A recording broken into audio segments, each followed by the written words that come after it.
I guess I like to start my story back before I was even born, because a lot of things really get passed on from generation to generation. And I look at my parents growing up. They grew up not knowing the Lord, and so they had their own brokenness. But when they came to know the Lord in college, God radically changed their lives at a tent revival meeting. And my mom actually got radically just changed by God. And the life that she came out of was a chaotic life of alcohol in the family, even to the point one day she came home and her dad had a gun to her mom's head because he was so drunk. And that day she made a pact to herself saying, I'm never gonna drink alcohol, and because I never want this to happen to me.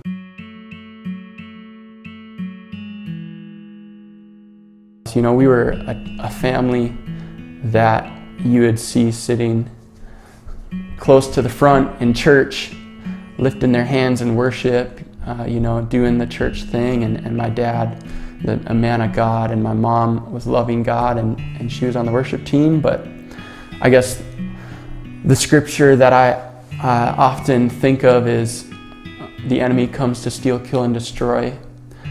And I think it was at that moment in our lives where Satan saw that our family had big things in store for it, and that God wanted to do great things with my family.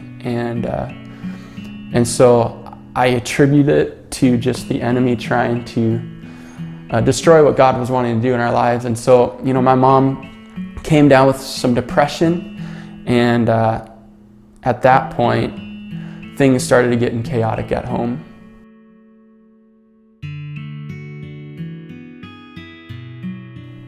As a little boy, I remember moments with my mom. I remember holding her hand coming out of a store one time. You remember just the most random moments. I remember sitting on our bed, singing with her as she's playing her guitar, or going on a trip with her. But then I also remember a lot of moments where she wasn't home at nighttime, and she got to this point in her life where she got mixed in with some bad influences, and it ended up leading her to alcohol and abusing alcohol in her life. Something that, when she was a little girl, she said, I never want to do this because I saw what it did to my family. And so now here it is, getting a grip on her life, in and out of treatments. And I remember going to visit her different times and talking with her and singing with her. And it was about 6 months had gone by, and she had been sober for 6 months, and she was seemed like coming out of the storm, and things were maybe starting to clear up a little bit. And she ended up moving into an apartment with a lady from our church, and was a huge influence in her life. And so actually one night, my mom and dad took us kids to a movie, and my parents seemed to be getting together more and seemed like they were maybe going to get back together. And it was really cool just to see mom and dad together again.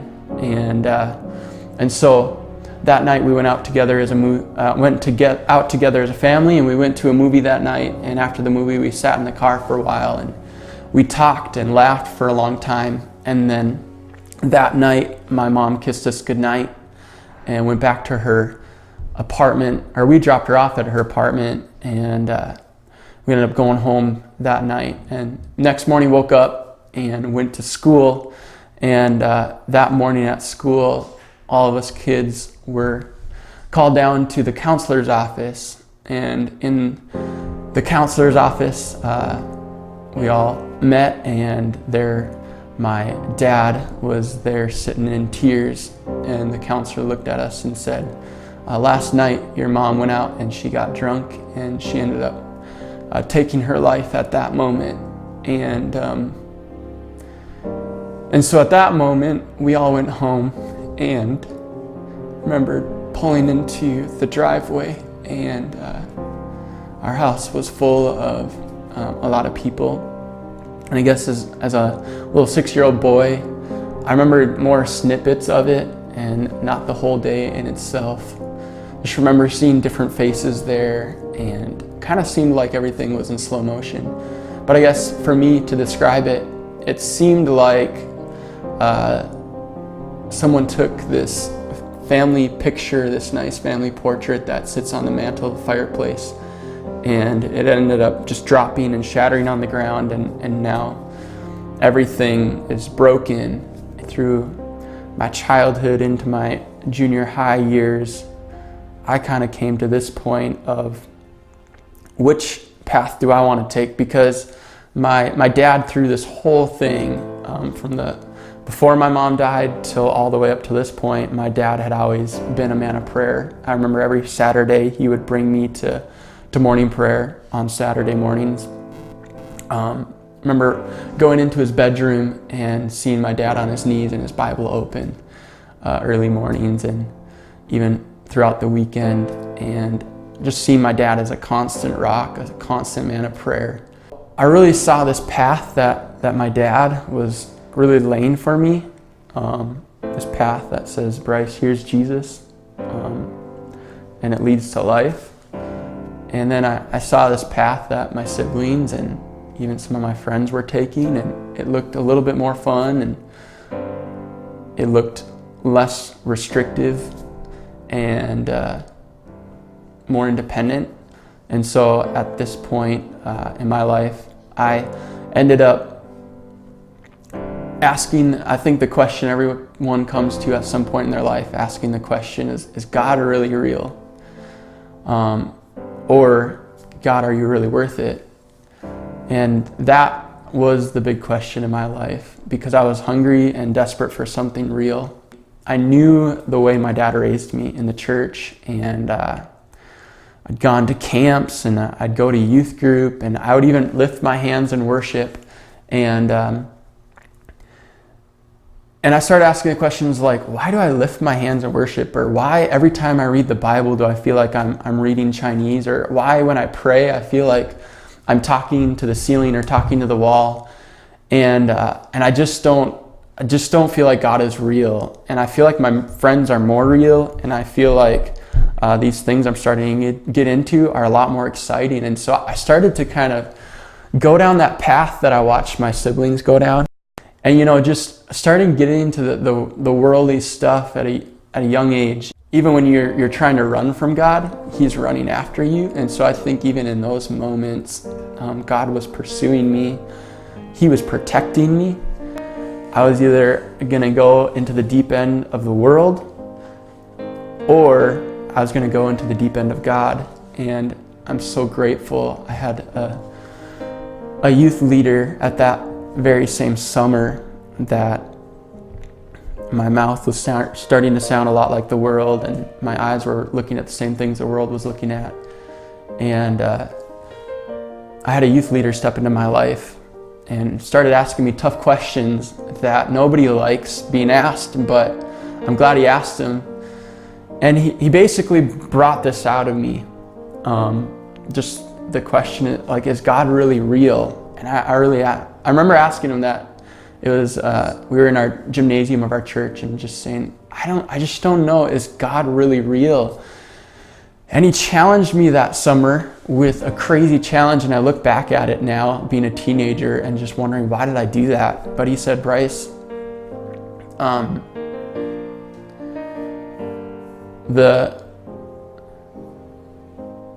things that are going to be the most tangible to you are the things that you spend the most time with. And so he challenged me. He said, Bryce, I challenge you this summer to take all the time that you would watching TV, watching movies, playing video games, really filling your mind with the things that maybe the world would want to say to you. And he says, I challenge you to maybe shut off the voice of this world and take the summer to listen to the voice of God. When I was a little boy, I used to sit on my bed with my mom, and she would play her guitar and I would sing with her. And my dad said that out of all the kids, I'd love to do that the most with her.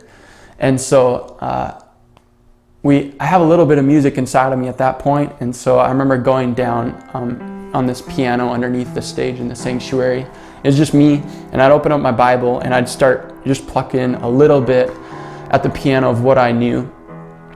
And instead of saying my prayers, I just started to sing out my prayers. And it seemed like after just a few days of doing that, it was like a wall broke, and it was just like this floodgate opened up, and just water just started gushing out, where I just didn't want to leave the piano. I didn't want to close my Bible. I didn't want to stop talking and singing to the Lord.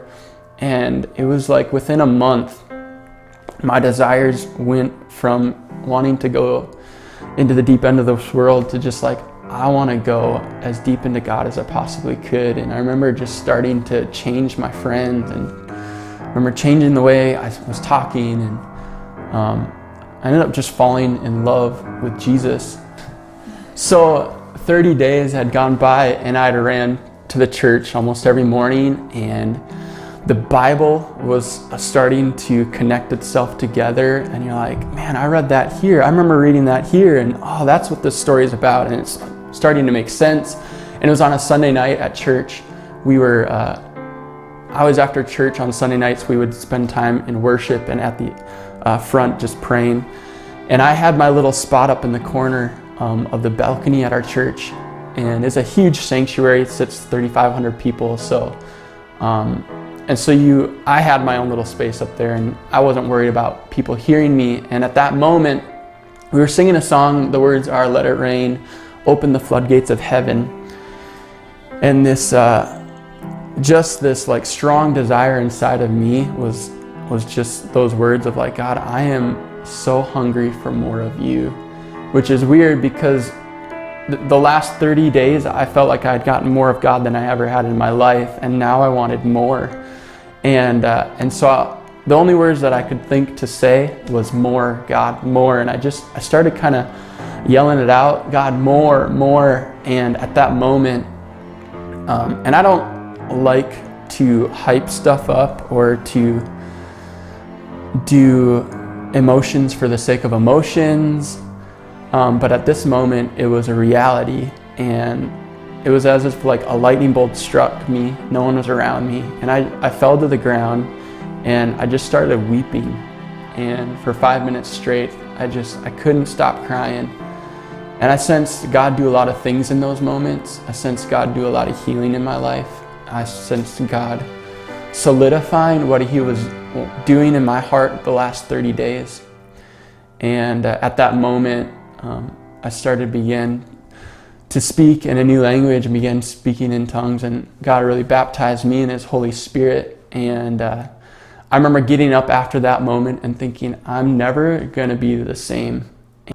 So at that moment, it launched me into a completely different life than what I was expecting from the normal pursuing, popularity, girls, whatever it might be, to God, I just want to know you more, and I want to be used by you. And one time at Perkins, me and my friends were there hanging out at Perkins, and came out of the restaurant, and I saw this guy sitting there. And since God just, hey, go pray for that guy. And so I went over to him and I said, hey man, what's your name? Oh, my name's Brian. And I said, hey Brian, what's going on in your life?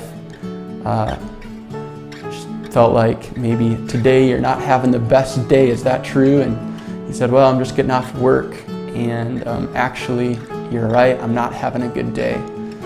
The doctors actually just told me last week that they found a huge ulcer in my stomach, and it's actually life-threatening, and I'm going to the doctor in 2 weeks to figure out if there's anything they can do And so right now in my life, there's just a lot of question marks and uncertainty. And I just, in a non-weird way, just said, man, I believe two things. I believe that God has a plan for your life and that he loves you. And I believe that God can heal you. And would you let me just pray for you really quick? And so I laid my hands on him and prayed that God would just heal the stomach ulcer. And not only that, would heal his heart. 2 weeks went by, and I remember texting him saying, hey, how did the appointment go? And he ended up calling me back, and he said, you would never believe it. I don't know what happened. They did another ultrasound or whatever they did, and he said the stomach ulcer is completely gone. The doctors are speechless.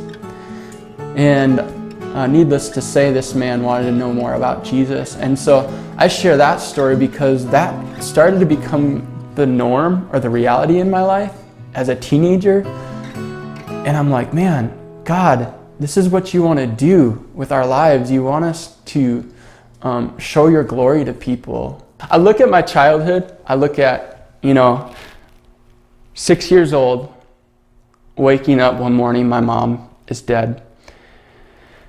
And at that point, thinking the enemy won. And now looking at my life, here I am. I have 3 beautiful kids. I have a wife that loves Jesus, a wife that loves me, a wife that loves my children, and have the privilege to really literally speak into hundreds of people's lives. And it's not about us, but having the ability to be used by God on a daily basis, to speak into people's lives and to think, Satan, you didn't win.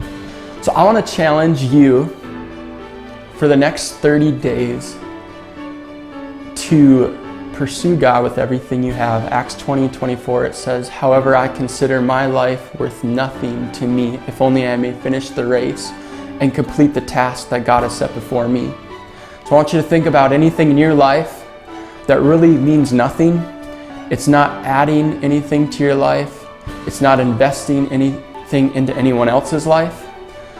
And I challenge you to set that aside for 30 days and fill that time with seeking God.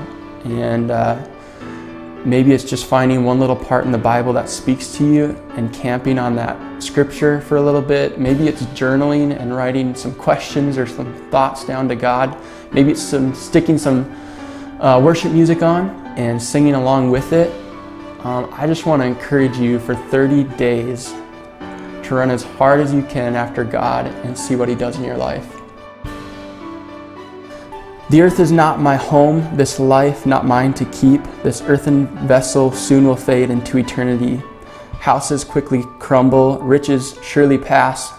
What I do with the cross is the only thing that lasts. My home, with Christ alone. This life is his to own. My home is heaven's throne. This earth is not my home. Why store up treasures? Why glee and fame when countless souls will not be known in heaven by their name? We quickly faint in trials, lose sight in earthly pain, forgetting that true joy is found when heaven is our gain. My home, with Christ alone, this life is his to own. My home is heaven's throne, this earth is not my home. On and on you go, in busyness you claim, when hours upon hours are spent on things of shame. Worthless things put first, the kingdom put to wait, the trapping love of earthly gain sends your life to waste. Your home, be Christ alone, your life be his to own. Your home be heaven's throne, this earth is not your home. So let your days be lived, every minute for the King, your final home be heaven, and death will have no sting. One question now will pose, your life, what will it say? May your heart resound to heaven this one simple phrase. My home, with Christ alone. This life is his to own. My home is heaven's throne. This earth is not my home.